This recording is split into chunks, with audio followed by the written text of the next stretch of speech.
Hello and welcome to The Top Story, a podcast with the headlines of the day from our correspondents around the world. I'm Qi Zhu. Coming up in this edition, Chinese President Xi Jinping has reiterated the importance of adhering to one country, two systems, as Friday marks the 25th anniversary of Macao's return to China. United Nations Secretary-General Antonio Guterres has called for a global governance framework for artificial intelligence. And the U.S. House of Representatives has failed to pass a Republican spending bill, leaving lawmakers only a day to approve new funding to avert a government shutdown. We begin in Asia. Chinese President Xi Jinping says one country, two systems is a sound policy that must be adhered to for a long time. He made the remarks while addressing a gathering in Macao to mark the 25th anniversary of the city's return to China. President Xi also attended the inaugural ceremony of the sixth-term government of the Macao Special Administrative Region, where he administered oath of office to new Chief Executive Sam Ho-fai and other principal government officials. Tan Bo has this report. Chinese President Xi Jinping administered the oath of office to Sam Ho-fai, the sixth-term Chief Executive of the Macao Special Administrative Region. President Xi also administered the oath of office to the principal officials of the new government. After the swearing-in ceremony, President Xi Jinping delivered an important speech. The glorious achievements of Macao since its return to the motherland have demonstrated to the world that one country, two systems possesses significant institutional advantages and robust vitality. It has proved to be an effective system for ensuring the long-term prosperity and stability of Hong Kong and Macau, contributing to the construction of a strong country, the cause of the great rejuvenation of the Chinese nation, and the peaceful coexistence of different social systems. This model fosters win-win cooperation and should be upheld over the long term. The values of peace, inclusiveness, openness, and shared prosperity embodied in one country, two systems are not only integral to China, but also reflect universal principles that deserve to be collectively safeguarded.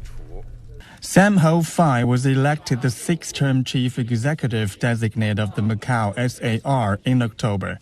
He was president of Macao's Court of Final Appeal before he ran for office. We will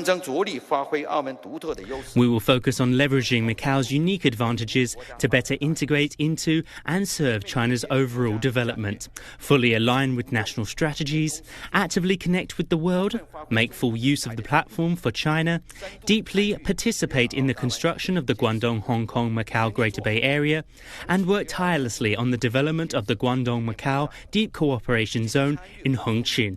We will also actively participate in and contribute to the high-quality construction of the Belt and Road Initiative. In recent years, Macao has implemented various strategies to diversify its economy in a healthy and sustainable manner. As of 2023, the non-gaming sector accounted for more than 60% of Macao's GDP, surpassing the proportions 2 decades ago. The surge was primarily driven by the real estate and business services sectors, and entrepreneurs are developing innovative business models to adapt to the changing economic landscape.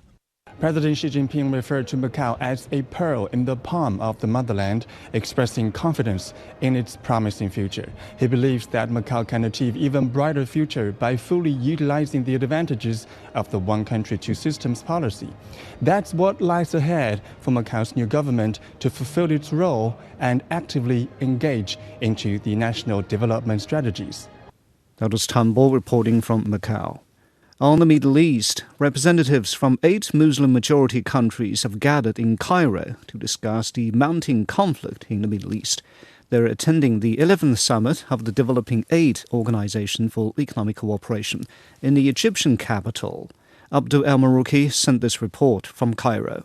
Turkey and Syria have been supporting opposite side. Iran has been supporting the government, the Shiite ruling coalition, if may say, or the Bashar al-Assad regime in specific, while Turkey has been in quite strong support to the Sunni majority groups that have taken over the country. also for Iran, for example, handing over the power away from its Shiite affiliates, President Bashar al-Assad and the Ba'ath Party, basically interrupts the connectivity between Iran that goes all the way through Iraq. It used to go through Syria to Lebanon and support Hezbollah. Now that has been interrupted as well. For Turkey, this means that a new leadership there means better cooperation and better ties between Turkey and Syria. While there hasn't been a clear image about what other points of common grounds will be between them, but it seems that the Kurds issue could be where the two countries can meet, because they've been calling for a unanimous Syria, a country, whatever future of politics it has, that they both have called for territorial integrity, and therefore the aims by the Kurdish group to have their own independence, whether that from Turkey or Syria. This is something that both countries can work to avoid, as they want to keep Syria's territory, at least this is what they're saying, that they want to keep Syria's territorial integrity intact without any divisions possible. That is Abdel al-Marouki in Cairo. Turning to North America, UN Secretary-General Antonio Guterres has called for a global governance framework for artificial intelligence. Addressing the Security Council, he warned that AI is evolving faster than the humanity's ability to control it. Latest research shows that at least one AI model can deliberately deceive its creators. Sally Patterson reports from New York. Artificial intelligence is developing at breakneck speed. That's what the United Nations Security Council heard on Thursday. Briefers discussed how AI is accelerating progress in science and medicine, increasing access to information, and making systems more productive. Artificial intelligence is not just reshaping our world, it is revolutionizing it. Tasks that required years of human expertise are now completed in a heartbeat. But risks are equally huge. This rapid growth is outpacing our ability to govern it, raising fundamental questions about accountability, equality, safety, and security, and about humanity's role in the decision-making process. The Secretary-General warned about the infiltration of AI into global conflicts. The AI arms race, as he calls it, could carry major security risks, while automation could cause devastating mistakes. Guterres says the integration of AI with nuclear weapons could have potentially disastrous consequences. China called it a double-edged sword, stressing the work the nation is already doing to harness the power of responsible AI. U.S. Secretary of State Antony Blinken told Security Council members it will take cooperation from governments, tech companies, and the UN to ensure AI develops safely. Back in September, global leaders at the Summit of the Future adopted what the UN calls the first universally endorsed framework on AI governance. Now, the international body is tasked with putting promises into practice to create what its chief calls a safe, secure, and inclusive AI future. That was Sally Patterson in New York.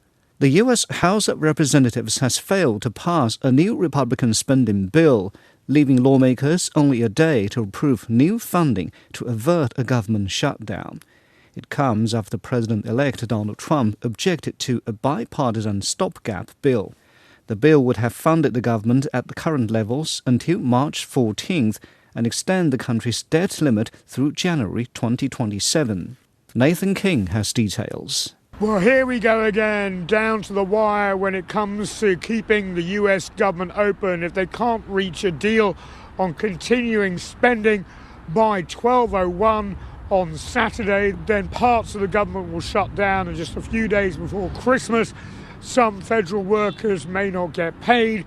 The parks and other federal institutions will close until there is a deal. They did actually have a deal, Democrats and Republicans, to essentially keep the federal government open and spending at current levels with a bit extra for things like disaster relief and congressmen's pay as well until March. But that's before essentially the MAGA wing of the Republicans, led in the media on his platform X, Elon Musk, essentially saying this was too much spending. That led Donald Trump, President-elect, to basically say he wasn't happy with it either, and now, complicating matters, wants to raise the debt ceiling before the Biden administration leaves, so he's not blamed for hiking even more U.S.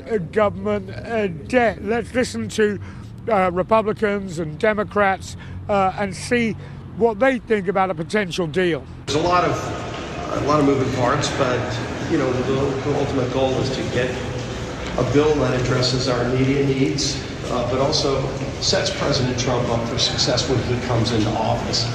We are prepared to move forward with the bipartisan agreement that we thought was negotiated in good faith with House Republicans. We are fighting for everyday Americans who will be hurt by a reckless Republican shutdown. Now, generally, these things get settled at the last minute, but obviously with the transition to the Trump administration, there's a lot politically relying on this, and the House Republicans, essentially, to get any spending through, probably have to rely on Democrats because their majority is so slim, and it's going to be in January as well. And no matter who is elected, U.S. government spending is always being a problem, as is borrowing as well. We'll see who blinks first. That was Nathan King reporting. Staying in the U.S., health officials are responding to growing concerns over bird flu amid reports of a severe case of the virus in Louisiana. California's governor has declared a state of emergency, as that state is also addressing the outbreak. Mitch McCann has more. In the past 8 months, the US has reported more than 60 human cases of bird flu, but until now, none had been classified as severe by health officials. The US Centers for Disease Control and Prevention says a patient in Louisiana has been hospitalized with a severe case of the virus, confirming the person had exposure to sick and dead birds. It represents an escalation in the seriousness posed by the avian influenza virus, which has spread from cows, chickens and turkeys to humans. But critically, it hasn't spread between humans so far. That could change. There are a number of ways that could change. But right now, it's coming from generally commercial situations. Those situations are mostly on farms, where millions of infected birds have been killed in the US this year to prevent the virus from spreading further. Half of the human cases reported have come from America's most populated state, California, where the governor has now declared a state of emergency in order to provide more funding and resources toward the response. I applaud that move because with that increased resources and open exchange of information, it's more likely that these things will be controlled. While health officials are increasingly concerned about the spread of bird flu, there are simple measures people can take to stay safe when interacting with animals, and they advise only drinking milk that has been pasteurized. A way that you can keep yourself safe is through if you have to touch an infected or suspected sick animal, just make sure you're wearing protection like a mask, wash your hands, wear gloves, wash your hands anyway with soap and warm water. The CDC's overall assessment of the immediate risk to humans is still low, but it's urging that people take precautions, particularly when on farms. That was Mitch McCann on growing concerns over bird flu in the US. Finally, in Europe, the British government says the number of hungry households has been on the rise. Experts say inflation and climate breakdown affecting food production are the biggest reasons behind the growing food insecurity. Katie Logan has more on what is being done to help those in need this winter. Winter is peak time for food banks, and with the number of people in need close to record highs, the One Can Trust is working hard to ensure no one misses out on meals.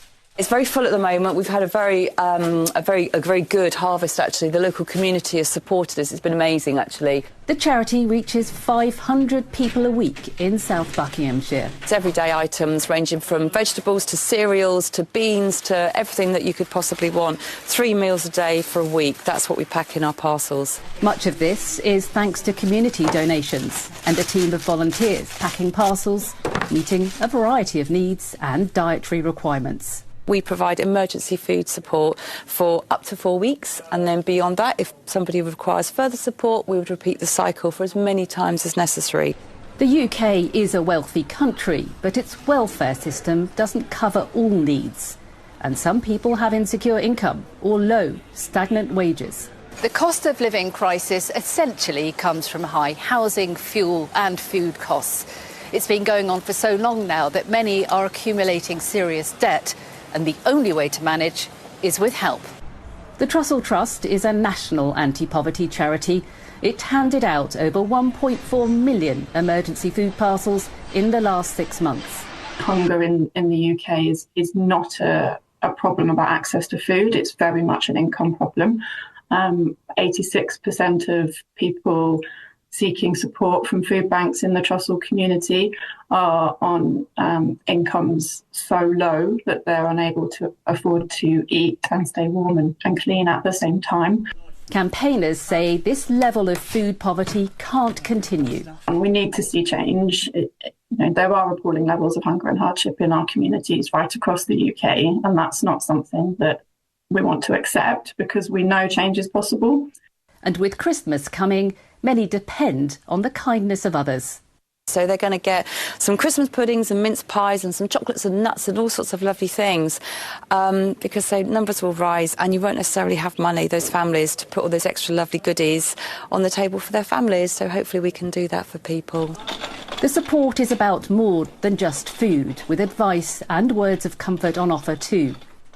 At least for these fortunate families, a food delivery is on its way. The cupboard's stocked for at least another week. That was Kitty Logan on the rising number of hungry households in the UK. Now, recapping the headlines before we go, Chinese President Xi Jinping has reiterated the importance of adhering to one country, two systems as Friday marks the 25th anniversary of Macao's return to China. United Nations Secretary-General Antonio Guterres has called for a global governance framework for artificial intelligence. And the U.S. House of Representatives has failed to pass a Republican spending bill, leaving lawmakers only a day to approve new funding to avert a government shutdown. And that's it for this edition of The Top Story, a podcast that brings you world headlines every weekday. For more news in politics, business, sports and culture, you can subscribe to the Beijing Hour, a one-hour podcast news magazine program. We welcome and appreciate all ratings and reviews. I'm Qi Zhi. Thank you for listening.